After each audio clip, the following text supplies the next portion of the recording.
இடங்களில் சிறிது நேரம் நின்றவாறு மீண்டும் பயணித்தது பக்தர்கள் ஊர்வலம். சுமார் 2 கிலோமீட்டர் பயணத்திற்கு பின்பு மலையடிவாரத்தில் உள்ள மாளிகைப்பாறை கருப்பசாமி கோயிலுக்கு அனைவரும் வந்து சேர்ந்தனர்.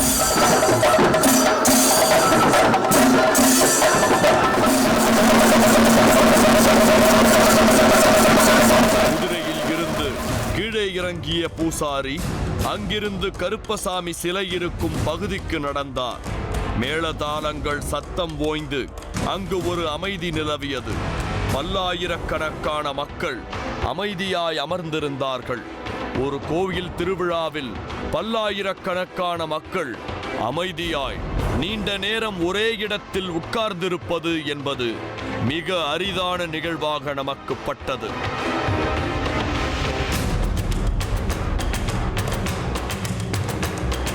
கருப்பசாமி பூசாரி அரிவாள் மீது நின்று சொல்லும் அருள்வாக்கை கேட்கத்தான் பக்தர்களிடம் இந்த அமைதியும் எதிர்பார்ப்பும் என்பது நமக்கு புரிந்தது.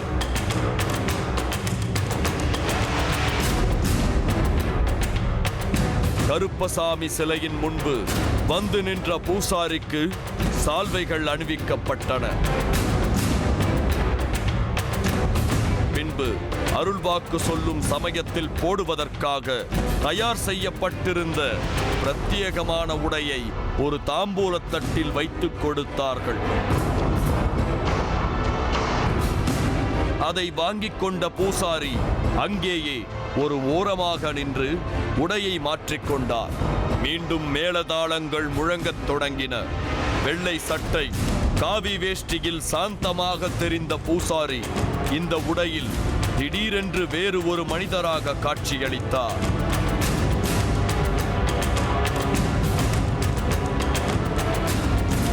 நீளமான ஒரு சாட்டையை தன்மேல் போட்டுக்கொண்டு கருப்பசாமி சிலைக்கு பூஜைகள் செய்ய ஆரம்பித்தார்.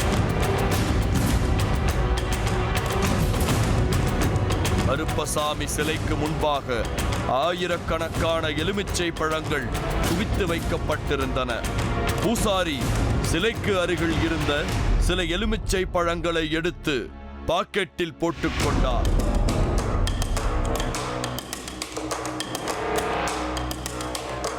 நீளமான கனமான சில அரிவாள்கள் ஒன்றின் பின் ஒன்றாக கொண்டு வரப்பட்டன.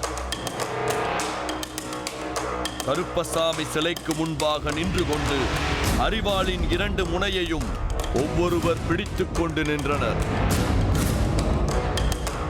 பூசாரிக்கு மாலை அணிவிக்கப்பட்டு மலர் கிரீடம் சூட்டப்பட்டது. மேளதாளங்கள் சத்தம் மீண்டும் ஒலிக்கத் தொடங்கியது. பூசாரி மீது கருப்பசாமியின் அருள் வந்து இறங்குவதற்காக அனைவரும் காத்திருந்தனர். பிரம்மாண்ட மணிகள் ஓசை, ஆயிரக்கணக்கான பக்தர்களின் குரல், காதை பிளக்கும் மேளதாளங்கள் சத்தம் என்று அந்த இடமே ஒரு பக்தி பரவசமாக காணப்பட்டது. அகத்தியர் அருள் பாலித்த 3 இடங்களிலும் பௌர்ணமி பூஜைகள் செய்யும் பொழுது இவர் பக்தர்களை வரவழைத்து கொடுக்கப்படும் பிரசாதம் சித்து பிரசாதம் என்று அழைக்கப்படுகிறது. ஒவ்வொரு பிரசாதத்திற்கும் ஒவ்வொரு அருள் தன்மை இருப்பதாகவும் நம்பப்படுகிறது. மஞ்சள் வரவழைத்து கொடுத்தால் சரும நோய்கள் தீருமா? பௌர்ணமி அன்று அவர்கள் கொண்டு வந்து கொடுக்கக்கூடிய சித்து பிரசாதம்னு பேர். மஞ்சள் கொண்டு வந்து கொடுத்தால் சரும நோய்கள் பிணிகள் அகல்னு சட்டம் இருக்கு. மஞ்சள் எம்பெருமான் அகத்தியர் கொண்டு வந்து பௌர்ணமி கொடுத்தாருன்னா சரும நோய்கள், தோல் சம்பந்தப்பட்ட வியாதிகள், உடல் பிணிகளை அகற்றக்கூடிய ஆற்றல் அந்த மஞ்சளுக்கு இருக்கு. குங்குமம் கிடைத்தால் திருமணம், மக்கட்பேறு, கல்வி ஞானம் போன்றவை கைகூடுமா? சிவபெருமானின் அம்சமாக விளங்கும் ருத்ராட்சம் கிடைத்தால் அவன் ஞானி ஆவான் என்றும் கூறப்படுகிறது. அகத்தியர் பூஜை முடிந்த பின்பு அவருக்கு படைக்கப்படும் அருள் அன்னத்தை வாங்கி சாப்பிட்டால் சகல நோயும் குணமாகும் என்பது ஐதீகம். உடல்நிலை சரியில்லாத ஆட்கள் இவரை பார்க்க வந்தால் அவர்களுக்கு என்ன மூலிகையை கொடுக்க வேண்டும் என்பதை அகத்தியர் இவரிடம் சொல்லிவிடுவாராம்.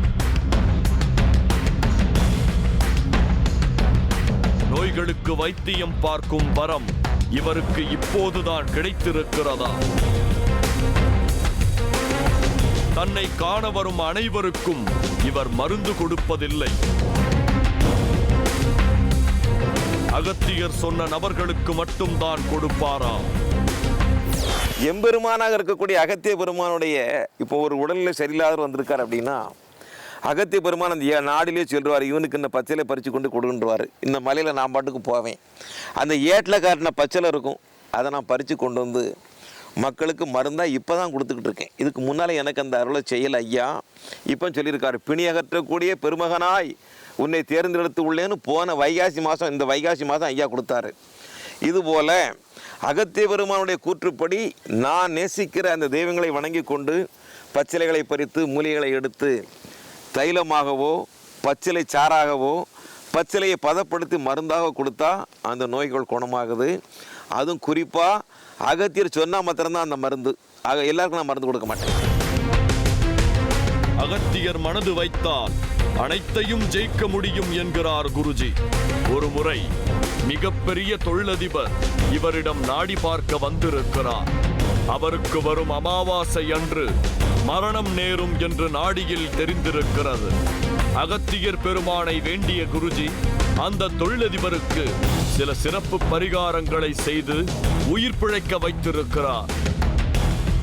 பார்ப்பதற்கு மிகவும் சாதுவாக இருக்கும் குருஜி பௌர்ணமி பூஜைகள் செய்யும் பொழுது அவர் உடம்பிற்குள் அகத்தியர் இறங்குவாராம். அவரது முகத்தோற்றத்திலும் குரலும் மாறுமாம். இதை வைத்துத்தான் அகத்தியர் இவர் உடம்பிற்குள் இறங்கிவிட்டார் என்பதை கணிக்கிறார்கள் இவரது சீடர்கள். பௌர்ணமி அன்று கங்கா பூஜை நடைபெறும் சமயம் திடீரென்று பல அதிசயங்களை செய்வாராம் குருஜி. திடீர் என்று பறந்து செல்வது போல தோன்றுவாராம். பின்பு தடாகத்தின் உள்ளே இருப்பாராம். பின்பு மேலே இருந்து அந்தரத்தில் இறங்கி வருவாராம். அகத்தியரின் அருள் இருந்தால் மட்டுமே இதெல்லாம் சாத்தியம் என்கிறார்கள் அவரது சீடர்கள். குருஜியின் பௌர்ணமி பூஜையில் தொடர்ந்து கலந்து கொள்ளும் பக்தர் சித்ராகினி தனக்கு அகத்தியரை காணும் பாக்கியம் கிடைத்ததாகவும் மெய்சிலிருக்கிறார். பௌர்ணமி தினத்தன்று நடைபெறும் நவகிரக ஜோதி வழிபாட்டை காண்பதற்கு நாம் தயாரானோம். இந்த பூஜையில் தான் அகத்தியர் இவர் மீது இறங்கி அருள்வாக்கு சொல்வாராம். அந்த இரவு நேரத்திலும் பல பேர்கள் அருள்வாக்கிற்காக காத்திருந்தனர். ஆற்றங்கரையோரம் உள்ள கல்மண்டபத்தில் நவகிரக ஜோதி வழிபாடு தொடங்கியது. 9 கிரகங்களை ஆவணம் செய்து ஒவ்வொரு விளக்கின் அடியிலும் தானியங்கள் வைத்தவாறு நவகிரக ஜோதி வழிபாடு தொடங்கியது. பூஜையை முடித்துவிட்டு கையில் ஒரு விளக்குடன் ஆற்றுக்குள் இறங்கினார்.